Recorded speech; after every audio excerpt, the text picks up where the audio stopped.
We have an action-packed week ahead. Prime Minister Modi is traveling to South Africa. He will attend the BRICS summit, but that's not what we're talking about tonight. We want to focus on another potential meeting that's creating a lot of buzz. The India-China bilateral talks. We understand that a meeting is being planned.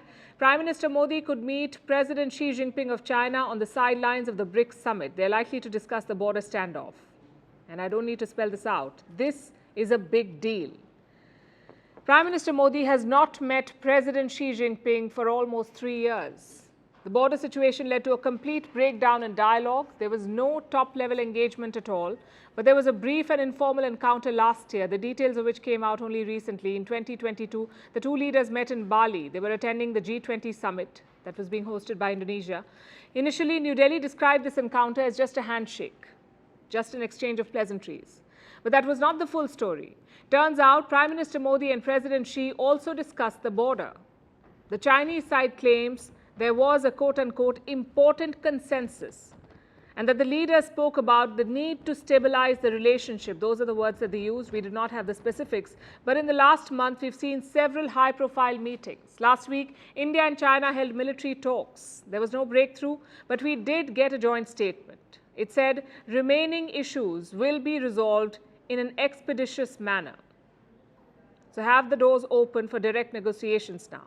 Will the Himalayan border standoff be resolved in Johannesburg? Here's what we can expect. Since last week, China has been dropping hints. First, their top diplomat in South Africa spoke. He was discussing the upcoming BRICS summit with journalists, and this is what he said about the bilateral. I'm confident that as two nations, two countries, we will have direct talks, direct meetings. I cannot say there is tension between us, but as neighboring countries, we have many common interests. At the same time, we have some problems. Typical China, always downplaying what's happening at the border. And what is New Delhi saying about all of this? Not very much at this point. Officially, there is no meeting scheduled yet. Indian diplomats are dodging direct questions about this. More importantly, they're not dismissing the possibility of a meeting. So there is a real chance that the leaders could meet. Fun fact. Since 2014, Prime Minister Modi and President Xi have met 19 times. The Bali meeting was the last one. But that was not a formal engagement. They've had no bilateral meet since the 2020 clashes in Galwan.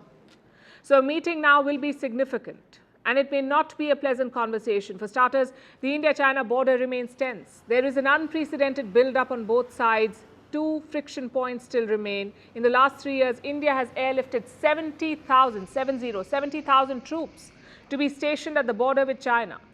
Also, heavy weapons like tanks and artillery guns. They weigh over 9,000 tons. China maintains a similar level of deployment. India wants a de-escalation to normalize the relationship, but China has refused to budge. Then there's a deadlock over the BRICS agenda too.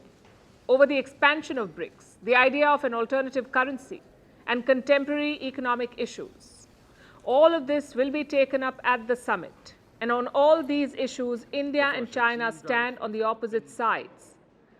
Take the BRICS expansion, for instance. China wants to turn it into a bigger group, something that rivals the G7, but India opposes that. New Delhi wants the BRICS to be more selective. So there is an impasse. The war in Ukraine is also casting its shadow. Russia wants the BRICS to go tough on the West. China endorses that position from Russia. But India prefers a more measured approach. And this has already landed the summit in controversy. The Russian president will not be attending in person. He will join via video conferencing. That's because of a legal complication that he wants to avoid. You see, the ICC, or the International Criminal Court, has issued an arrest warrant against Putin. This was in the month of March. They issued an arrest warrant. Now, South Africa is an ICC signatory. So if Putin shows up on South African territory, they're obliged to arrest him. Even if they don't, it would be an awkward situation for all those involved. So to avoid this, both sides mutually agreed to host Putin virtually. Meanwhile, New Delhi is navigating its own dilemmas. Next month, it will host the G20 summit. There is no consensus on a joint statement yet. The G20 is divided over the war in Ukraine. How can India, as president, overcome these divisions to push for a common agenda? How can India champion the cause of the global South without being caught in the politics over Russia's war? Perhaps by engaging with China. It's a long shot, but it is worth a try. Xi Jinping has not confirmed his attendance yet. His own economy is in a mess. So the Communist Party is under pressure, Beijing needs stability, and a border standoff with India does not help them at this point. So it is in China's interest to end it. The G20 summit gives India some leverage.